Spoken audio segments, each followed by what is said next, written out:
So I have my own DCEU rewrite series, but I asked the question, would anyone be interested if I just James Gunned it and did my own universe, and I get positive results. So, starting off, Justice League International. We begin with a sermon from a priest. And there followed hail and fire mingled with blood, and the third part of the trees was burnt up, and all green grass was burnt up. Pastor? And he opened the bottomless pit, and the sun and the air were darkened. Pastor? Fear God, and give glory to him, for the hour of his judgment is come. Pastor McKay? He goes about this big rant about superheroes in the modern day. That the heroes of the world don't care as much anymore. Crime's still high and they sit in their satellite barely caring. The water on my block was shut off for a week after the last fight they had. Newspapers call the fights rumbles. Makes them sound dramatic. But they're just brawls, gang wars. Superheroes. There hasn't been a real superhero in the world since Superman vanished. But to contrast this, we cut to an animated thing and a narrator explaining. During World War II, the world's finest was brought together by Wonder Woman, creating the Justice Society of America. To defend the world from the Axis powers and any other crime. The organization grew and grew, and by the 80s, they had some of the most powerful members, dealing with the likes of the Ultra-Human Knight and their Injustice Society. The Age of Heroes quickly came to an abrupt end during the invasion of Earth by the armies of Apocalypse. Darkseid rampaged throughout the galaxy from 2001 to 2006 in search of the anti-life equation. Many heroes gave their lives trying to stop him, including the greatest of them all, Superman. His final stand and defeat of Darkseid became known as Hero Remembrance Day, November 18th. And it's revealed that the person telling the story is a security guard listening to a tape about the history, and the guard thinks out loud he knows what to do. Watch out, 21st century heroes! There's a new gold standard in crime fighting. Savior that's come all the way from the future to show you how it's done. Lights on. As you can see, the Booster Gold brand is highly marketable. You're really a hero from the future.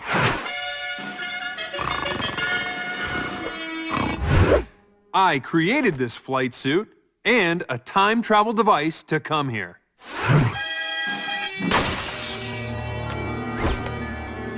As well as grabbing Time Commander's time-traveling hourglass and a Legion of Superheroes flight ring. I would demonstrate my time-traveling abilities, but I left it back at the apartment. And even if I did, time travel is a lot more complicated than movies like the, multiverse theory exists. I could time travel and end up in another dimension. It's kind of hard. I'm sorry, we just can't sell a toy line around you. Booster! And have I mentioned my trusty robot sidekick here, Skeet? In the future, Skeet is one of several Tor/security bots in the museum. Booster just reprogrammed to be his little sidekick, and he definitely has the same voice as Brave and the Bold. And yeah, he was the narrator explaining the hero history earlier. You don't need a sidekick, you need name recognition. Maybe if you teamed up with an A-list hero... Just a sec. Hey, Big Blue! How's the cape hanging? What? No, I'm in a meeting. How about you try to handle this one on your own? And it turns out he actually was talking to Big Blue, as in Ted Kord's Blue Beetle, and Ralph Dibny's Elongated Man, and they're fighting the Madmen, who are just rampaging around town, and there's so many of them they're kind of are getting overwhelmed. Eventually, the team has to escape the Madmen, as some other guys deal with them.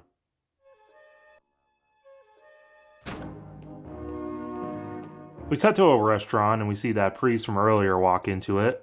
There, the group's hanging out at a bar, along with Ralph Dibny's wife, Sue.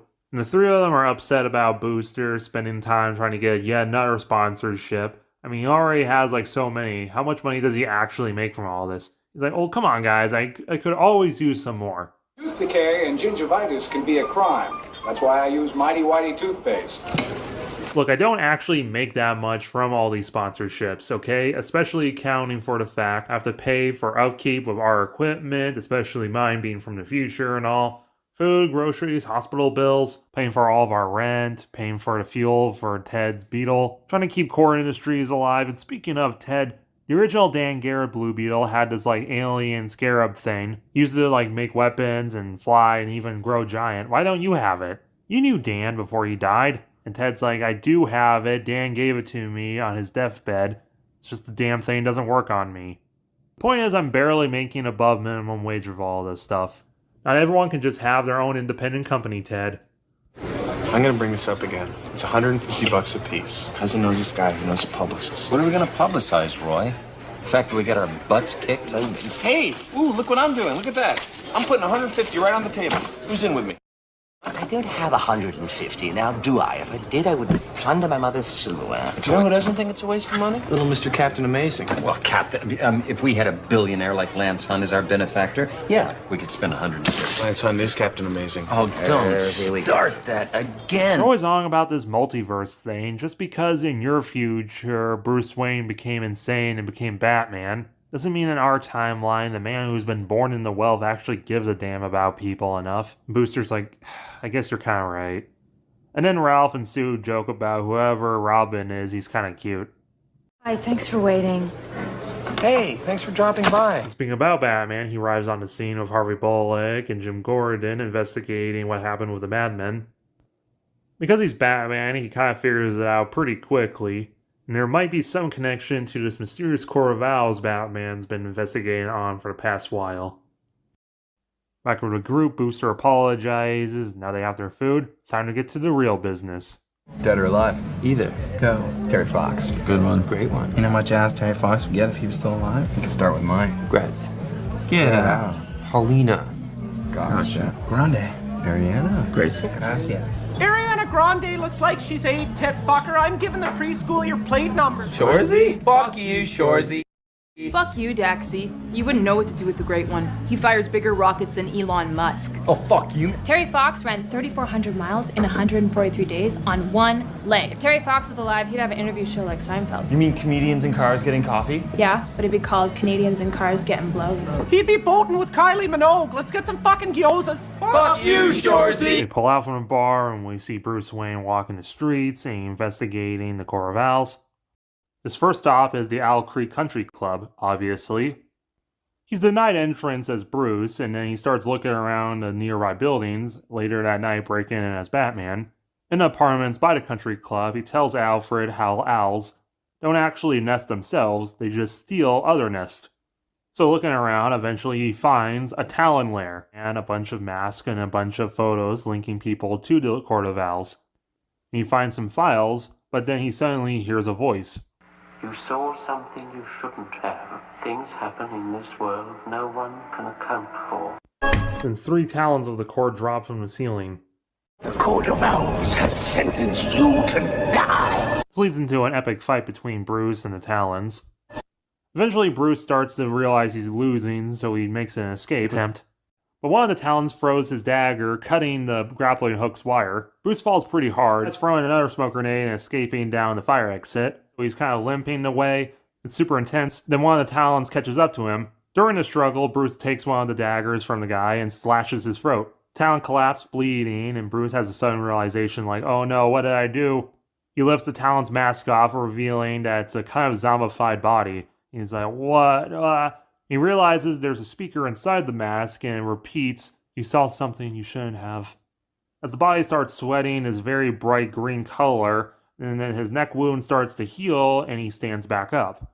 Bruce is like, what the? But then suddenly he starts hearing some ticking. Bruce is caught in the explosion, tossed through a wall, and hits his head on a brick wall as the other Talons arrive. Bruce hits an alarm on his belt. Back at the bar, we see someone washing dishes until they get an alarm and they sneak out and it's revealed that they're Martian Manhunter. Robin, Rick Grayson, arrives really quick and he tells Martian about the alarm. He disappeared near the Owl Creek Country Club. They need a team now. They can't wait for the society. They're all the way up in orbit. But the Manhunter knows someone who could help. So the two confront the team as they're on their way to their apartment and explains the society's too far away. They need their help to get Batman. Booster and Ted are really happy they can actually help out. But Sue's concerned that Ralph is already hurt from today.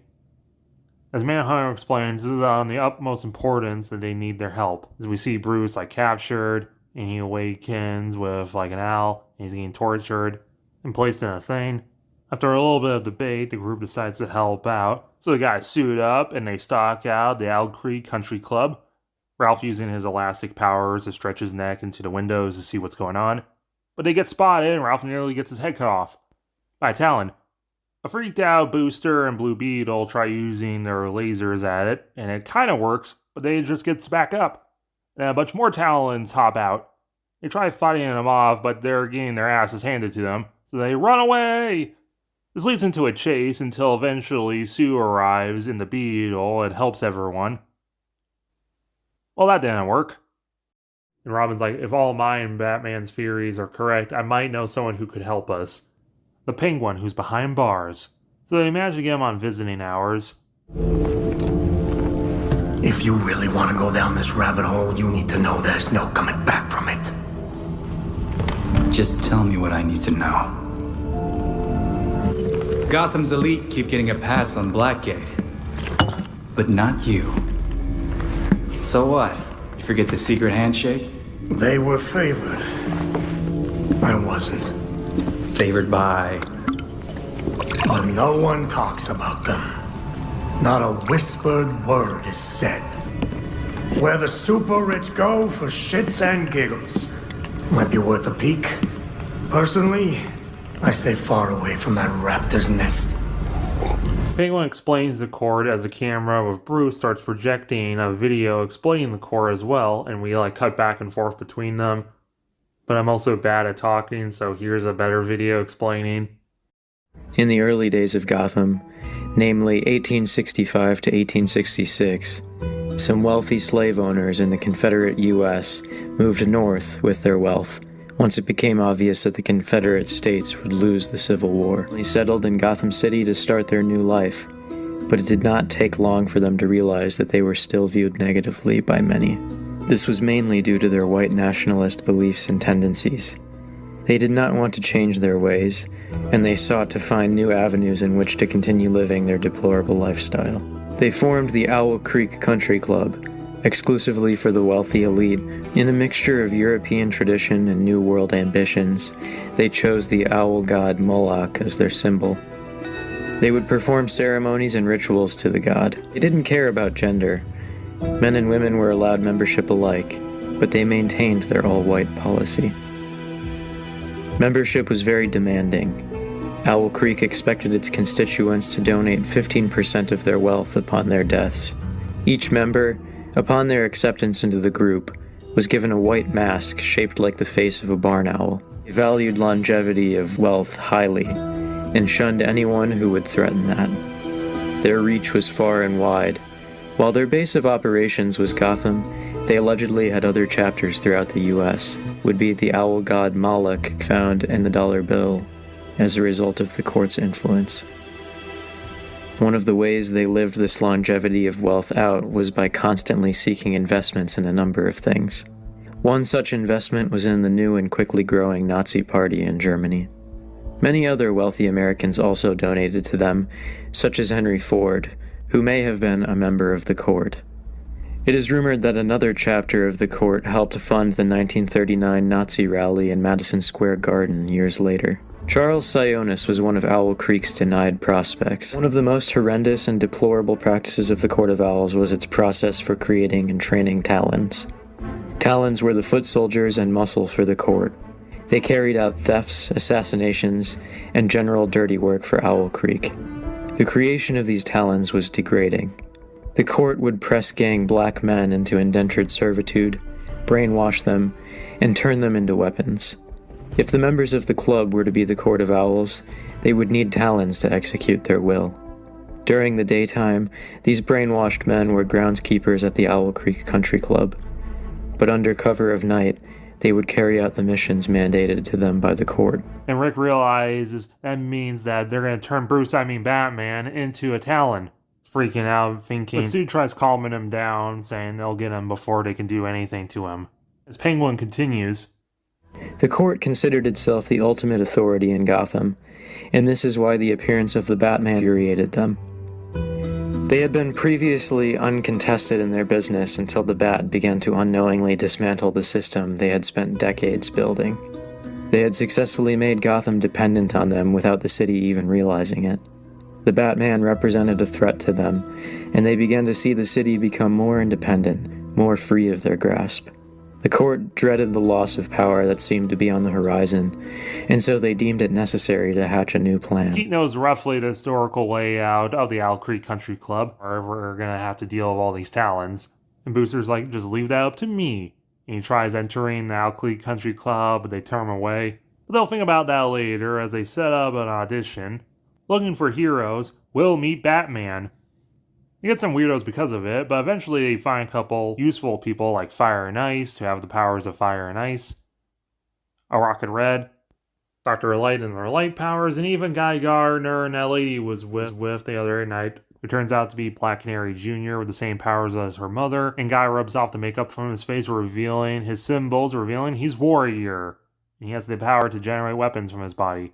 The original team's kind of apprehensive at first to allow them, but they eventually realize they kind of need them.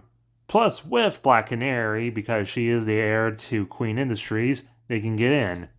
Linda suggests why can't they also use her? And Booster points out, well, just because you're the heir to Dr. Light doesn't mean you're going to be allowed in this place because they want them a little lighter, if you get what I mean. And later we see some of those people that were at the audition getting taken out by Talons. They're onto them. We see Bruce like strapped to the thing. And one of the Talons that had the voiceover of the guy who said he saw something he shouldn't have tells them. Essentially the device he's strapped into can recreate the Omega beams of Darkseid. And the Court tends to use this on their enemies. Back with the group, they come up with a plan. They'll send Black Canary in to distract everyone, and everyone else will sneak in. Also, Sue, despite not having any abilities, demands that she goes with to help. They eventually find Bruce trapped to the thing, he quickly explains it, and tries getting Ted and Booster to turn it off. There's some weird small talk with everyone, with Bruce kind of excited to see Batman, but they also don't really know what they're doing. But Guy Gardner gets impatient and he flips the switch, but that was the wrong thing to do, as it fires even behind only Bruce's cowl. Rick starts freaking out, and everyone also starts freaking out and screaming at Guy that he's a dumbass. This eventually alerts two Courts of Owl people, who hit an alarm, and Talons start flooding the room. This leads into a big fight. Brewster tries alerting Canary, and quickly figures out what's going on, and Canary screams the entire court and tries finding a way to the rest of the group, as Talons are everywhere. But Ice starts realizing they're kind of avoiding her, and they're doing a lot worse against her. So they figure it out. Ice is their weakness. So everyone teams up with Ice and are able to actually do pretty well against the Talons. They end up freezing over a lot of the place. They fight their way to the court's high chambers, and they Jonestowned it. But the audience finds out that this is actually just a big ploy by the court to throw everyone off. The so-called heroes now believe our secret society has been revealed and crushed.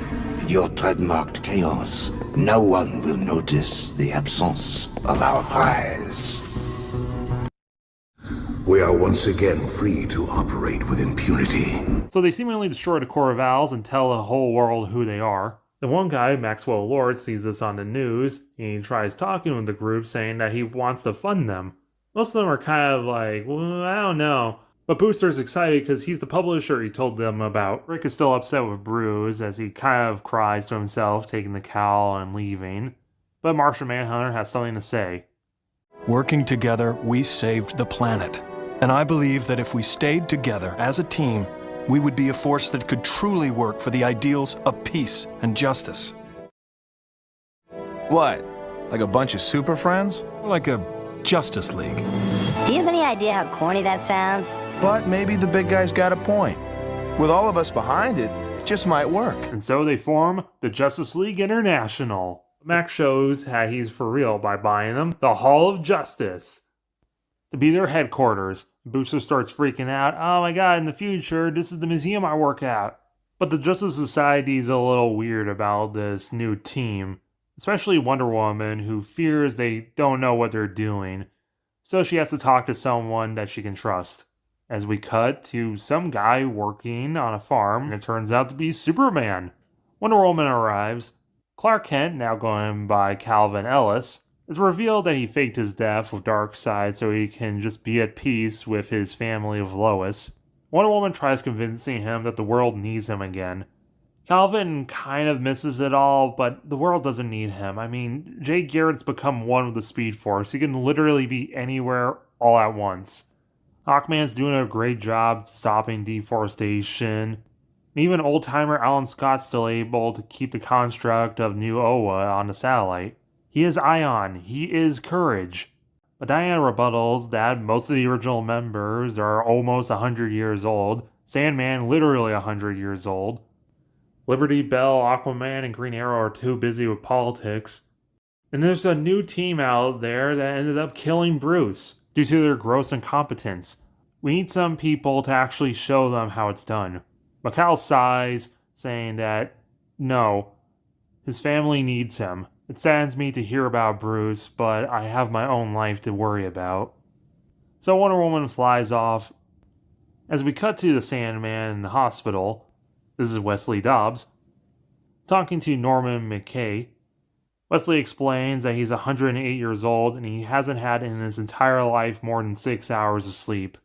All he sees are visions of a land that could either be heaven, might be even hell, even a masked figure that inspired my appearance as a hero. And there followed hail and fire, mingled with blood. Wesley. There fell a great star from heaven, burning as if it were a lamp, and I beheld and heard an angel. Not again. Saying with a loud voice, woe, woe, woe unto the inhabitants of the earth. That's enough, Wesley. You know what the doctor said about overexerting yourself. Visions, visions. I see an eagle carrying a golden lance.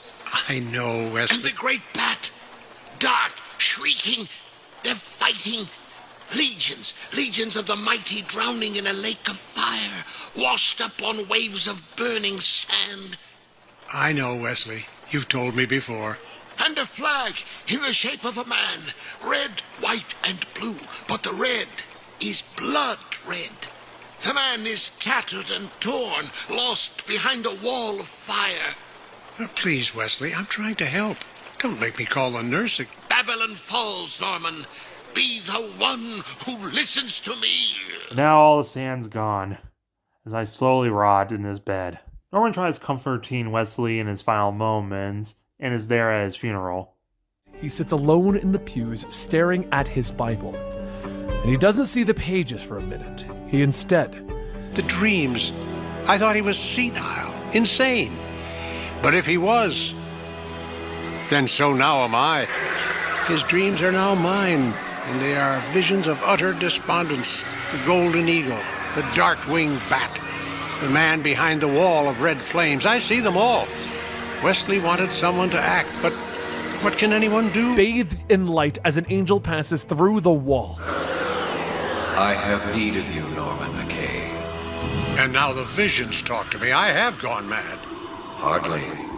In fact, your sanity may be paramount to mankind's survival. Those of your plane who know me call me the Spectre. An act of unspeakable evil has begun to manifest. Armageddon is fast approaching. But you know this. Long ago, I would have judged swiftly with clarity, but my faculties are not what they once were. In order to carry out my task, I must anchor myself to a human soul who seeks justice. Push back that green hood. I can hardly see your face. You need not see my face. Why me? Because I came too late in search of the dreamer Wesley Dodds. He saw tomorrow with a power he did not understand, but passed to you nonetheless. Now your dreams will guide us both. In order to fulfill my mission, we must both witness the events that will lead to Armageddon. Come with me. Once, Earth boasted other saviors who might have stemmed the tide of destruction. But as you will see, they are no longer the solution. They are in many ways the problem. Let me know your thoughts in the comments below, hit that like button, and subscribe if you enjoyed.